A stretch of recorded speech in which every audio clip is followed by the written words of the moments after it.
Dzień dobry. Z tej strony Paweł Jeżowski. Mam nadzieję, że mnie dobrze widać, bo dzisiaj sam występuję. Na sam początek zapraszam, jeżeli ktoś nie oglądał CEPA Chiny o 9:00. Dzisiaj zaczęliśmy dosyć wcześnie, a jeszcze dwa materiały. Teraz, jeżeli chodzi o wieczór z Kremlinką, Dziki Wschód, powiemy sobie na temat właśnie autarki i na temat tego, co się dzieje na linii Moskwa-Pekin, bo jeżeli chodzi o gospodarkę, to można powiedzieć, że ostatnie 2 miesiące źle się dzieje i tutaj w Rosji wielu ekonomistów zastanawia się, dlaczego to jest aż tak źle, ponieważ wydawało się to, co było w marcu, że to jest jakiś taki element przejściowy, przesunęło się na kwiecień i teraz już mamy 12 maja. Rozpoczyna się ofensywa ta letnia rosyjska, tudzież już się rozpoczęła, niektórzy twierdzą, że mamy atak pomocniczy, natomiast, no i tak pewnie się wydaje, gdzie nie jest Charków, a pewnie Wołczańsk celem. Natomiast jeżeli chodzi o gospodarkę w relacji właśnie z Chinami, no to trzeba sobie powiedzieć, słuchajcie, drugi miesiąc spadków, jeżeli chodzi o import, a w tym momencie import dosyć ważny. Pytacie, czy Mateusz? Mateusz odpoczywa głównie w weekendy, a więc on nie pracuje, staramy się tak robić, żeby był ten moment, chwila odpoczynku. No i tak wypada, że ja akurat często. Wczoraj było bardziej rozrywkowo, dzisiaj bardziej poważnie. Staramy się tak, żeby ten wieczór z Kremlinką był bardziej ekonomiczny, jeżeli chodzi o niedzielę, chociaż pewnie nie uciekniemy od tematów też innych. Natomiast wracając do tego, jak to wygląda, ja na tygodniu, słuchajcie, mówiłem taką rzecz dotyczącą chińskiego eksportu i tutaj osoby, które śledzą Rosję, powinny na to mocno spojrzeć, bo sytuacja jest mocno niepokojąca dla Rosjan. Drugi miesiąc z rzędu spadków, tym razem o 13%, w marcu było 14%, natomiast no to jest kwestia, powiedzmy, wartości tego juana z grubsza, no 13-14 to jakaś wielka różnica nie jest. Ten eksport Chin do Rosji 8,3 miliarda dolarów.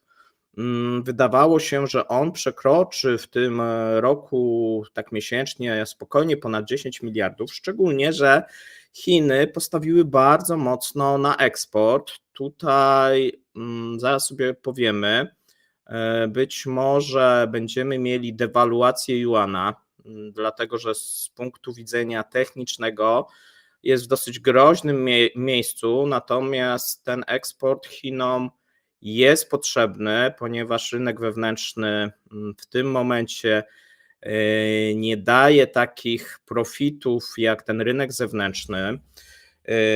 Żeby pobudzić eksport, mieliśmy tą wizytę Xi w Europie.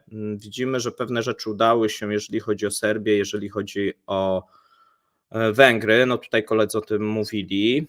W przypadku innych kierunków nie udało się, czyli w przypadku Francji, ale też nie jest jeszcze zamknięta droga, tak jak ma się to w przypadku Stanów Zjednoczonych, bo mówiliśmy we wczorajszym globalu, że Stany Zjednoczone, słuchajcie, w przyszłym tygodniu prawdopodobnie ogłoszą duże cła, a więc tutaj ta Europa w tym momencie, Unia Europejska dla Chin jest kluczowym rynkiem. No i prawdopodobnie nie wiemy tego, co Chiny chcą uzyskać, natomiast Rosja drugi miesiąc z rzędu cierpi, jeżeli chodzi o głównie dostawy elektroniki, no i tych elementów przemysłowych, spadek. Jeżeli ktoś spojrzy również, jak to wygląda, jeżeli chodzi o eksport Chin do krajów Azji Centralnej, które często służyły Chinom i Rosji jako takie proksy, w przypadku niektórych elementów, to tam też to dobrze nie wygląda, Mieliśmy już, jeżeli chodzi o pierwszy kwartał, zatrzymanie w Gruzji, tak, czyli ten eksport chiński się ustabilizował. Zaczyna podobnie być w przypadku pozostałych krajów. Zobaczymy końcowe dane jeszcze za kwiecień. Ja nie widziałem przynajmniej Kazachstanu, a chciałbym zobaczyć. Natomiast pamiętajcie, że te rynki Azji Centralnej w przypadku Chin to są rynkami takimi pomocniczymi. To nie jest tak, że jak w przypadku Europy, Turcja i Azja Centralna to jest ten główny kierunek obchodzenia sankcji. Chiny do tej pory nie potrzebowały czegoś takiego, po prostu bezpośrednio wysyłały do Rosji różnego rodzaju elementy, które na Zachodzie są objęte sankcjami. Tu pytacie się od razu, z jakim przesłaniem leci Władimir do Pekinu. No właśnie z takim, żeby coś zrobić, z tym samym w sumie co Ławrow, tak? No, będzie kilka rzeczy omawianych, tak? A więc siła Syberii 2 ponownie, żeby jakiś tutaj mieć sukces. Natomiast najważniejsze rzeczy, no to jest oczywiście linia swapowa, jeżeli chodzi o juany, chociaż ona w tym momencie nie jest tak potrzebna.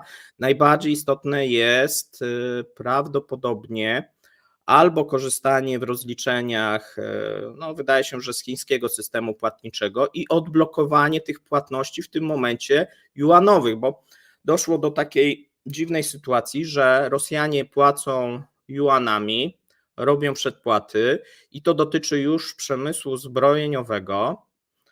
Takie dochodzą informacje i nie mogą tego zrobić i muszą używać jakichś dodatkowych spółek proxy, no i okazuje się, że to trwa bardzo długo, no przez co pojawia się nerwowość, pojawiają się też opóźnienia. Sytuacja nie wygląda w tym momencie dobrze i być może po wizycie tutaj Putina być może się to zmieni. I takie są nadzieje w Rosji. Mamy w tym momencie nowy rząd. Jeżeli chodzi o jedynki rosyjskich gazet, będę też starał się Wam mówić w niedzielę w live, co mniej więcej króluje. No jeżeli chodzi o ten weekend, no to oczywiście Białogród króluje, 8 w tym momencie osób, które zginęły, prawdopodobnie 3 albo nawet 4 kobiety, 4 mężczyzn, 20 osób rannych, w tym dzieci, mamy zawalenie tego wieżowca po ataku ukraińskim. I to jest jedynka, natomiast no wczoraj jedynką było powołanie starego rządu jako nowego rządu i o tym będziemy mówili też w top 10. Tutaj serdecznie zapraszam zaraz po tym materiale. Powiemy, kto został właśnie wybrany, jakie zmiany były. Te zmiany nie były radykalne, natomiast warto jak gdyby się temu przyjrzeć, bo to też pokazuje, co nas czeka, jeżeli chodzi o następną część roku. Natomiast jeżeli chodzi tutaj, wracając do tej Rosji i Chin, to też warto posłuchać dzisiejszego chińskiego CEPA, który prowadził Łukasz i Mateusz. I tam była mowa właśnie na temat eksportu, że ten eksport zaczyna się w kwietniu odbudowywać, przy czym to jest taka odbudowa, słuchajcie, 1,5%. Jeżeli chodzi o ten eksport, poprawia się ten wynik, jeżeli chodzi przede wszystkim najważniejszy region, czyli ASEAN, no i Stany Zjednoczone, natomiast to za moment się pogorszy, wszystko na to wskazuje, no bo zostaną wprowadzone cła i prawdopodobnie rozpocznie się wojna cenowa. Tym bardziej dziwi tutaj, no bo Chiny prawdopodobnie wiedzą już, że ta wojna cenowa, handlowa rozpocznie się i będzie ona trwała zapewne przynajmniej do wyborów. Dlatego dziwi ta postawa chińska, która utrudnia Rosjanom prowadzenie tej letniej ofensywy. Wydaje się to również, że to nie jest tak, że Chińczycy jakoś zupełnie odcięli, natomiast to jest raczej taki sygnał dla Moskwy, licząc na pewne ustępstwa. No i teraz jest zasadnicze pytanie, które już zadaję od kilku tygodni. Jakich ustępstw Chiny spodziewają się po stronie rosyjskiej? No bo oczywiście to odcięcie części tych produktów przemysłowych, nie zatrzyma tej ofensywy, nie wymusi na Rosji pokoju, utrudni, a być może o to chodzi, być może chodzi o to, żeby tutaj ta strona rosyjska nie zdobyła zbyt dużej przewagi. Nie wiemy tego, nie wiemy, co jest w tych głowach w tym momencie chińskich, natomiast widzimy, jak to wygląda, jeżeli chodzi o dane, i tu bym zawsze namawiał do tego, żeby patrzeć, jak to wygląda, jeżeli chodzi o dane.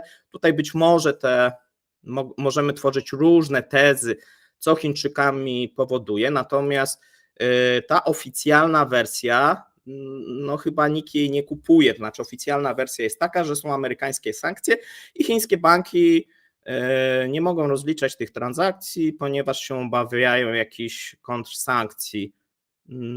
W przypadku, kiedy szykują się do wojny handlowej, wydaje się to trochę absurdalne, chociaż oczywiście może się okazać, że jak ta wojna wybuchnie, to wtedy być może właśnie Chiny zmienią tą swoją postawę, natomiast też wydaje mi się, że coś od Rosji chcą za to uzyskać, tak? I raczej będą tę śrubę przykręcać.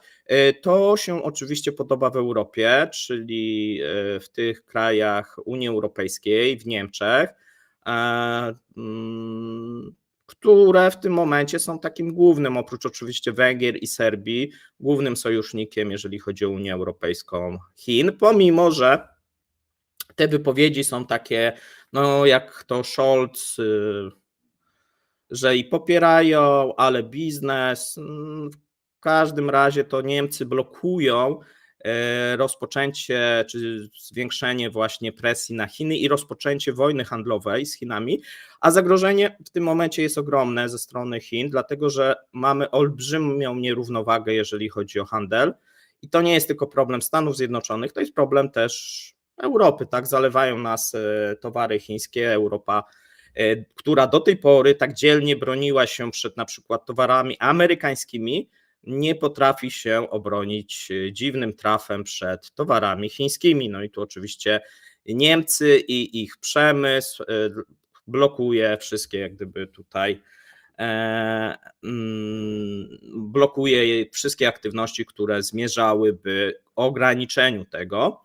Dlaczego? Wystarczy spojrzeć na sprzedaż tych kluczowych marek w Chinach, szczególnie tych luksusowych, jeżeli chodzi o Mercedesa, BMW, Audi i tak dalej, żeby zrozumieć, że Niemcy uważają, że rynek europejski i rynek chiński są tak samo ważne, i nie można, bo jeszcze by przypadkiem te samochody przestałyby się sprzedawać, co mogłoby spowodować zapaść, a ponieważ rynek jest olbrzymie uzależnienie w tym momencie i w jedną i w drugą stronę, zapaść na rynku motoryzacyjnym, jeżeli by Chińczycy wprowadzili jakieś obostrzenia dotyczące właśnie firm niemieckich, spowodowałaby pociągnięcie całej gospodarki niemieckiej w dół.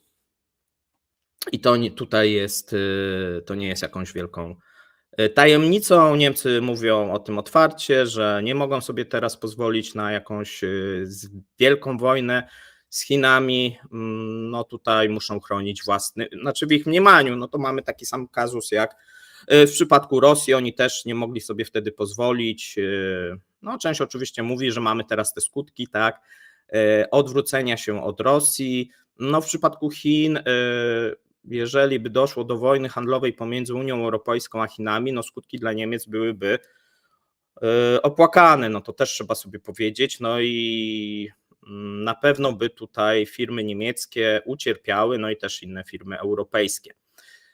To na pewno by się negatywnie odbiło, a więc tu też trzeba zrozumieć Niemcy, bo to jest proces delikatny, natomiast nic nie robienie, a trochę tak jesteśmy, w takiej sytuacji nie jest tym kierunkiem wskazanym. Ale wracajmy, słuchajcie, do Rosji, bo tam mamy w tym momencie takie dwa elementy. Z jednej strony Rosjanie chcieli przejść na autarkię, i sami mówili o tym, żeby zastępować te chińskie produkty nawet to zapisali w swoim programie. Być może Chińczycy przeczytali ten program i stwierdzili, że im pomogą. To znaczy Rosjanie zakładali, że chińskie produkty, szczególnie jeżeli chodzi o te wysoko przetworzone, będą zastępowane myślą rosyjską i rosyjskimi produktami. No i tak miało to trwać przez ten plan, o którym mówiliśmy, 2035, czyli dojście do punktu, gdzie Rosja jest liderem, jeżeli chodzi o produkty high-tech, nanotechnologie, tam chipy, petrochemia, no różne tam rzeczy były. Być może Chiny tutaj stwierdziły, że pomogą i obcięły już w marcu część wysyłanych produktów. Tu pytanie, czy to ma sens z punktu widzenia takiego politycznego? Tak, Rosja nie jest dużym odbiorcą cały czas dla Chin, to nie jest też tak, że to jest zupełnie wszystko handel ten zamrożony, tylko to jest troszeczkę takie przykręcenie, można powiedzieć, chińskie sankcje, bo jeżeli popatrzymy na wpływ, no to te sankcje chińskie, nikt tego tak nie nazywa, natomiast one pewnie są porównywalne z tymi pierwszymi sankcjami europejskimi. Wtedy też wielkiego znaczenia to aż nie miało, ale wpływ był. I tu jest podobnie, wpływ jest i chyba o podobne rzeczy być może chodziło, no bo wtedy Europie chodziło, żeby coś wywrzeć na Rosji, żeby się ją pamiętała, żeby za mocno nie przykręcić, bo nie będzie potem co, jak eskalować, no to przykręcono troszeczkę. No i podobnie jest teraz z Chinami. Oni przykręcili tą śrubę częściowo. Rosjanie oczywiście próbują przez pośredników realizować te transakcje. To też jest z różnym rezultatem, jak widzimy, ponieważ tu problemem nawet nie jest to, że te transakcje nie są realizowane, tylko czas. To jest, trzeba znaleźć pośrednika, ten pośrednik robi jakieś zakupy, to wszystko dodatkowo trwa, a jeżeli chodzi o duże firmy, to jest też problem, bo te średnie i małe to akurat też jest problem, ale powiedzmy te średnie firmy, one znajdą pośredników i sobie to jakoś załatwią. W przypadku tych największych i najmniejszych firm jest największy problem, bo te małe to nie stać, no bo muszą dodatkowo koszty pokryć, no chyba że coś jest jakoś wysokomarżowe, coś kupują z Chin i powiedzmy produkują czy sprzedają w Rosji i mogą sobie pozwolić na podniesienie na przykład ceny i tak dalej. Albo jeżeli mamy duże firmy, tam mamy następny problem, ponieważ no one nie za bardzo mogą tak korzystać z tych pośredników, jeżeli już to z jakichś dużych, ten proces też trwa, ponieważ nie korzystały, czekają aż się to zmieni, żebyście zrozumieli, no trudno, żeby na przykład firma państwowa zbrojeniowa korzystała z jakiejś firmy z Singapuru czy z Wietnamu, jak do tej pory nie korzystała, tak? Tam były oczywiście pewne elementy czasami, z których korzystano, natomiast no, jeżeli są jakieś potrzebne, nie wiem, tam tokarki, no to w tym momencie to szło bezpośrednio z Chin. I to tak wygląda. Tutaj pewnie spotkacie się z różnego typu opiniami, że eksport rosyjski wzrósł, jeżeli chodzi o pierwszy ten trymestr, jeżeli chodzi o kwiecień. I to jest prawda. Mamy tutaj wzrost rok do roku, jeżeli chodzi o kwiecień rosyjskiego eksportu, natomiast to jest związane głównie z ropą naftową. Po prostu mamy wyższe ceny, jeżeli chodzi o kwiecień zeszłego roku. Tu to widać było w pierwszym kwartale, tak samo było. Tutaj wolumenowo utrzymuje się to podobnie, a nawet jest gorzej, bo na tym węglu mamy tą zapaść. Tak naprawdę ten eksport w tym momencie jest utrzymywany przez ropę naftową. Chiny cały czas kupują rosyjską ropę, dostają dosyć dobre rabaty, kupują też rosyjski gaz.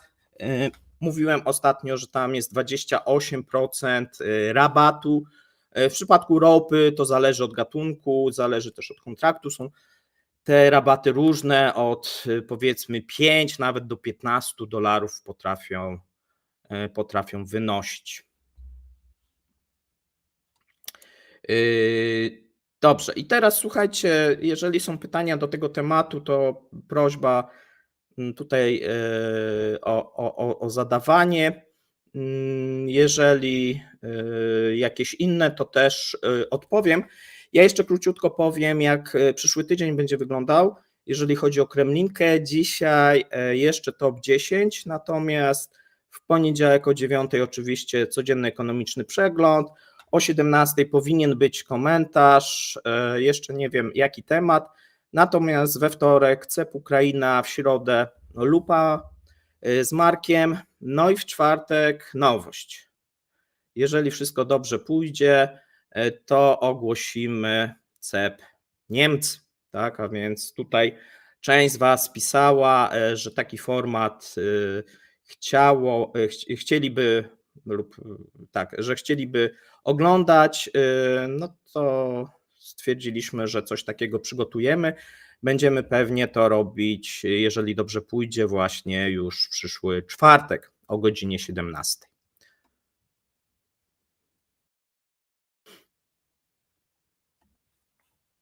Jeszcze jedna rzecz, nie wiem czy się uda, natomiast albo przyszły tydzień, albo ten jeszcze następny planujemy tutaj spotkanie z patronami, z fanami.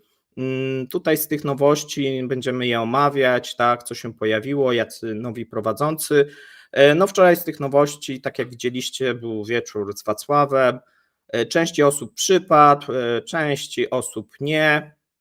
Natomiast ja przypominam cały czas, że sobota to jest, szczególnie ten wieczór, to jest ten czas, kiedy nie ma poważnych treści. I zawsze trochę jestem zaskoczony, jak piszecie, że spodziewaliście się czegoś poważnego, a to są jakieś takie bzdury. Nie wiem, musimy jakieś takie być może na początku ostrzeżenie jeszcze mocniejsze, żeby przy każdym tym naszym materiale się pojawiało, że to nie jest poważny content. Dobrze, teraz przechodzę, słuchajcie, do pytań i sobie zacznę przeglądać. Postaram się tak o 8 oczywiście 30 skończyć, żebyście mogli obejrzeć top 10. A, jeszcze miałem powiedzieć o juanie. On jest w tym momencie w dosyć niedobrej pozycji. Według wielu analiz, tutaj nie chcę jak gdyby pokazywać tak, tych inwestycyjnych wykresów, chcę, żeby to było bardziej zrozumiałe. Natomiast doszedł do punktu, który może spowodować dewaluację, szczególnie, że taką dewaluację wprowadziły te sankcje i ta wojna cenowa Trumpa, a tu trochę taka. I to jest też podobny moment, kiedy ten yuan miał ten szczyt, jeżeli chodzi o ten stosunek do dolara. W tym momencie, jeżeli Biden zdecyduje się, a wszystko na to wskazuje, że się zdecyduje, no bo są przygotowane już odpowiednie dokumenty, jeżeli się zdecyduje w przyszłym tygodniu to ogłosić, no to jest duża szansa, że będziemy świadkami dewaluacji. I to jest bardzo istotne dla Rosji. Dlaczego? Dlatego, że wszystkie wolne waluty to jest yuan. Rosja posiada, nie zdywersyfikowała sobie swojego koszyka i nie jest odporna na właśnie wahnięcie tego juana, więc można powiedzieć, że na dzień dobry ich te już mikrorezerwy juanowe jeszcze się dodatkowo zmniejszą, znaczy wartościowo, tak?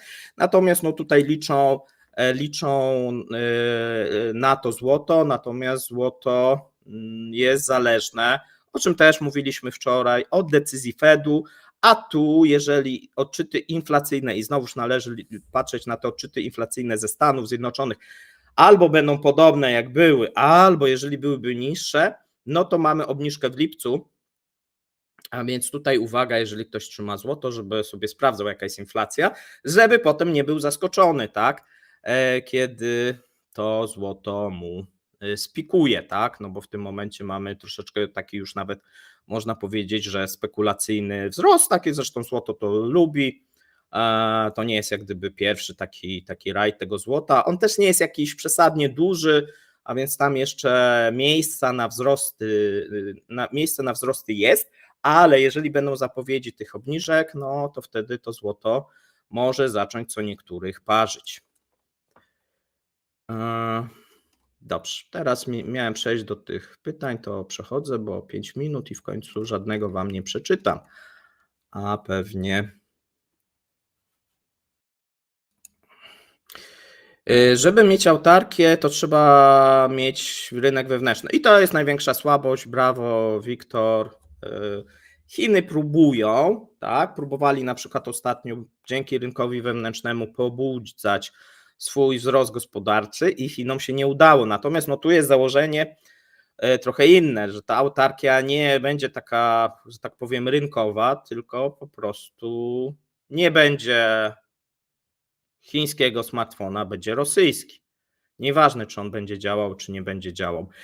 Zupełnie inna zasada. Tu mówiliśmy via ruski, zarządzanie przez dekrety. Bardziej to będzie przypominać Koreę Północną i jej odmianę autarkii, no tylko że na większej liczbie ludności i na większym obszarze. Oczywiście tutaj problemem jest też te produkty z zewnątrz, tak. No Korea sobie świetnie poradziła, bo odcięła się prawie od wszystkiego. W przypadku Rosji będzie to o wiele trudniejsze, ale pewnie będą próbować.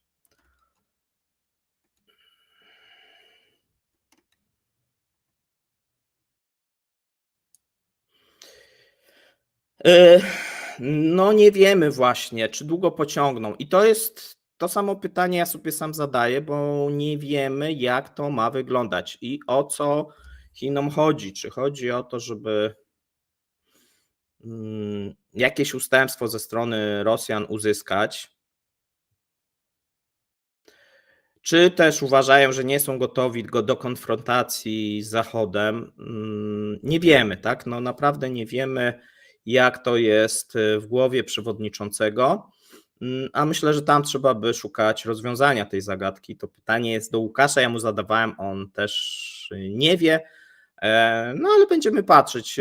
Obserwujcie, jak to będzie wyglądać w maju, w czerwcu, czy tu nie będzie jakiejś poprawy i zmiany, bo może się okazać, że coś zostanie ustalone w tym Pekinie, o czym się być może oficjalnie nie dowiemy, a przynajmniej nie szybko.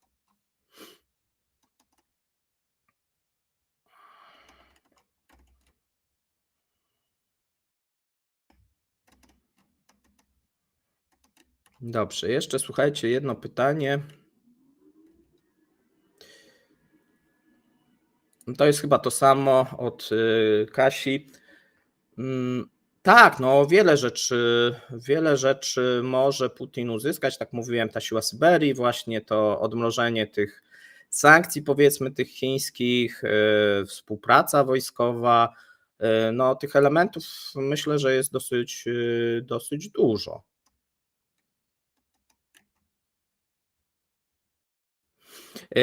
Pytanie o stan Funduszu Dobrobytu Narodowego. Ja podawałem ostatnio, wczoraj Rosjanie podawali też swoje rezerwy, te walutowe. Oni liczą z tymi zamrożonymi, no i tutaj oczywiście liczą też ze złotem. I to złoto, tego złota, co ciekawe, jest mniej, ale wartościowo to wygląda w miarę ok ze względu na te wzrosty. Pamiętajmy też, że oprócz tego, że Rosjanie posiadają złoto, posiadają różnego rodzaju papiery wartościowe i jeżeli chodzi o walutę, to jeszcze raz, posiadają tylko juana i to posiadają tego juana, jeżeli chodzi o Fundusz Dobrobytu Narodowego, chociaż co miesiąc uszczuplają, tak? Ja być może powinienem też publikować, to można też sobie policzyć, jak oni uszczuplają ten Fundusz Dobrobytu Narodowego, bo zawsze co miesiąc jest taka informacja, jeżeli chodzi o bank centralny, ile w tym momencie bank centralny sprzedał, a zawsze jest, że powinien kupować, bo ostatnio ropa jest w dobrej cenie, ale ponieważ ma te zobowiązania związane z dokapitalizowaniem tych dużych projektów, szczególnie Gazpromu, no to jest zobowiązany sprzedawać tego w tym momencie juana. A więc, co oczywiście pomaga rublowi, bo jeżeli by sytuacja była odwrotna, no to pewnie ten rubel zacząłby się osłabiać. Tu też eksporterzy na to liczą. Słuchajcie, musimy kończyć, bo zaczyna się top 10. Piszcie w komentarzach, co uważacie na temat właśnie czasu takiego live'a, jeżeli chodzi o niedzielę. Czy on powinien się odbywać przed top 10, czy powinien się odbywać po, czy też zamiast top 10. Wszystkie komentarze są mile widziane. No i zapraszam tutaj już oficjalnie, słuchajcie, na kolejny materiał. Trzymajcie się. Cześć.